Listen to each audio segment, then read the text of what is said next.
Up to 30,000 European troops are to be sent to Ukraine to monitor the ceasefire with Russia, the British newspaper Daily Telegraph reported, adding that the United States would support the operation by keeping fighter jets and missiles deployed on NATO's eastern flank ready. The idea, however, is opposed by Germany, Spain, and Italy. Echoes of Tuesday's meeting in Riyadh between the U.S. and Russian delegations are also not quiet.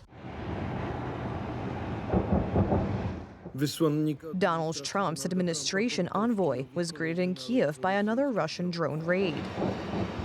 In Kherson, bombs fell on a block of flats. One person was killed and 3 were injured. Every day, innocent people are killed in Ukraine. Every day, dozens of soldiers give their lives on the front lines. So it should come as no surprise that the main message from the American politician in Kiev was, "Stop the carnage." This one right. You know, this war has been going on now for 3 years. President Trump's right. It's a war that very candidly, I truly believe would not have started if he was still president. It's an egregious war in the search for life. I mean, Patterson's there. He understands the human suffering. He understands the damage that he would see. But I think still we want to see it end. I think it's good for the region, it's good for the world. But to end this war diplomatically, both sides, even if it's unfair, must make concessions, especially since, as the American president argues, no one in the West has previously urged Moscow to talk. I love Ukraine, but Zelensky has done a terrible job. His country is shattered, and millions of people have unnecessarily died. And you can't bring a war to an end if you don't talk to both sides. You got to talk. They haven't been talking for 3 years. So we hope to see a ceasefire soon and to reestablish stability in Europe and the Middle East.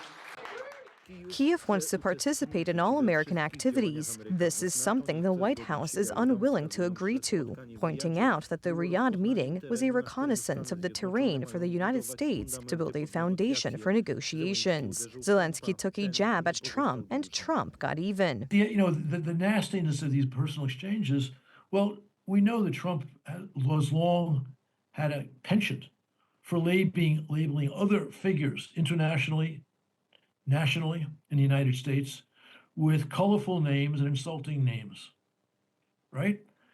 And we know that Trump doesn't like to give someone else the last word. And Zelensky, who's really fast on his feet, is also used to not being insulted or in some way attacked without responding. And in the case of Trump, that just makes it matter, and his rhetoric becomes more hyperbolic.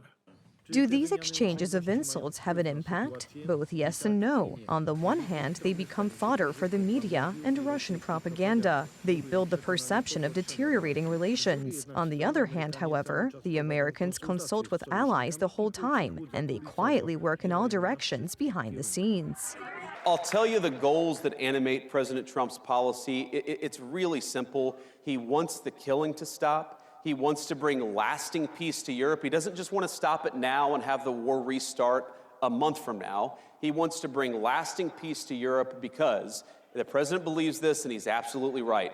Peace is in the interest of Russia. It's in the interest of Ukraine. It's in the interest of Europe. But most importantly, peace is in the interest of the American people, and he's going to fight for it for the remainder of his administration. Wherever war breaks out, he's going to be the president of peace. It is possible that Trump's and Zelensky's actions are not accidental, but deliberately calculated to create an information buzz. I think President Trump, on behalf of the American people, is trying to negotiate a peace between Russia and Ukraine. He talked about it a lot on the campaign trail. He said he wanted to bring peace. The war's gone on long enough, and I think he's going to deliver on that. So how we get there, I trust President Trump. He's a master negotiator, and I think he's going to get to a lasting peace. Kiev wants cooperation with the Americans, despite the pushback at the presidential level. Zelensky himself points out that without Washington, Ukraine has no chance for real security guarantees. It is extremely important for us that our cooperation with America be constructive. Together with America and Europe, peace can be more stable. And this is our goal. And most importantly, it should not only be our goal, but a common goal with our partners. The first effects of the American diplomatic game are already visible. Something that the Russian bombing of Ukraine did not change was changed by Donald Trump's narrative. Europe is waking up from its slumber, and for now, based on declarations, it intends to get serious about security. Έχω μιλήσει πολλές φορές για την ανάγκη η Ευρώπη να ξυπνήσει.